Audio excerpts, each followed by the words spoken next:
ఈరోజు జనసేన నాయకులు కార్యకర్తలు ముఖ్యమైన వాళ్ళందరూ వచ్చి ఈ రకంగా ఆలోచన చేయడం, నన్ను అభినందనకి వచ్చిన మీరందరికీ కూడా ప్రత్యేకంగా ధన్యవాదాలు తెలుపుకుంటా ఉన్నాను. ఇది ఆదోని మన బాధ్యత. ఆదోనిని అభివృద్ధి చేసుకుందామని చెప్పి కూటమిలో గెలిచినటువంటి నేను అటు తెలుగుదేశం వైపు నుంచి కానీ జనసేన వైపు నుంచి కానీ భారతీయ జనతా పార్టీ అభ్యర్థిగా నన్ను గెలిపించిన మీ అందరికీ కూడా రుణం తీర్చుకోవాల్సిన సందర్భం ఇది. తెలుగుదేశం జనసేన రెండూ కూడా నేను ఎమ్మెల్యేగా గెలవడానికి పూర్తి స్థాయిలో పనిచేసిన ప్రతి కార్యకర్త కూడా రాత్రి పగలు కష్టపడి గెలిపించినారు. ఈరోజు అధికారంలోకి వచ్చిన తర్వాత ఆదోనిని ఒక బ్రాండ్గా క్రియేట్ చేయడానికి, ఆదోని అభివృద్ధి చేయడానికి అసెంబ్లీలో నేను ప్రజల వైపు నుంచి మీ అందరి వైపు నుంచి కూడా గట్టిగా మాట్లాడడం జరిగింది. 30 సంవత్సరాలుగా వెనకబడినటువంటి ఆదోనిని అభివృద్ధి చేయడానికి నిధులు ఇవ్వండి అని నేను ప్రభుత్వాన్ని నిలదీయడానికి ప్రయత్నం చేశాను. తప్పనిసరిగా మంచి జరుగుతున్న నమ్మకం ఉంది. ఎందుకంటే ఒకటి కాదు రెండు కాదు అన్ని రకాలుగా నష్టపోయిన ఆదోనిని ఈరోజు మనం పరిరక్షించుకోవాల్సిన అవసరం ఉంది. ప్రభుత్వం దృష్టికి కూడా తీసుకెళ్లాల్సిన అవసరం ఉంది. నేను గురించి మాట్లాడినప్పుడు మీరు చూశారు, స్పీకర్ గారు ఏమైనా ఆదోనిలో ఉన్న కష్టాలు ఎక్కడ లేనట్టు చెప్తున్నావు అని అన్నాడు.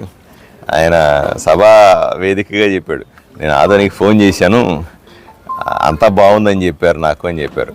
అలా చెప్పినోడి కోసం నేను వెతుకుతున్నాను ఆ రోజు నుంచి కూడా.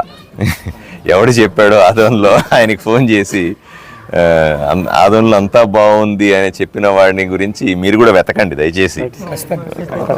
వాడికి వెతికితే తప్ప అది పరిష్కారం దొరకదు.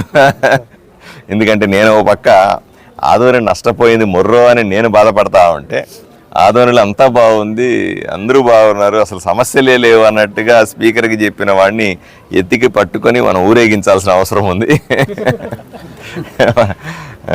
అతని సంగతి చూడాల్సి.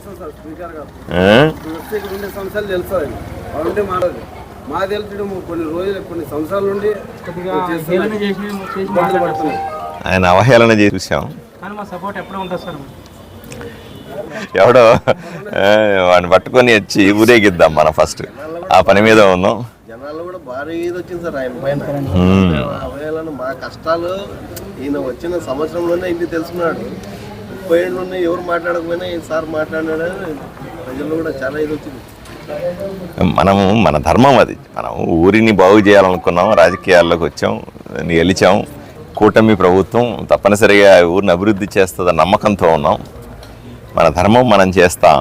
అడ్డుపడరాదు కదా ఎవరు కూడా కదా, చేసే పనికి అడ్డుపడితే ఎలా కదా. చేతనైతే నువ్వు కూడా వచ్చి కలిసి సాయం చేసి తలా చేసి నిలబెట్టాలి.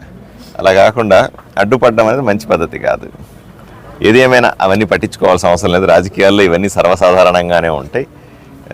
మన పని మనం చేసుకుందాం, ఊరిని అభివృద్ధి చేసుకుందాం. మీకు అందరికీ కూడా ప్రత్యేకంగా ధన్యవాదాలు.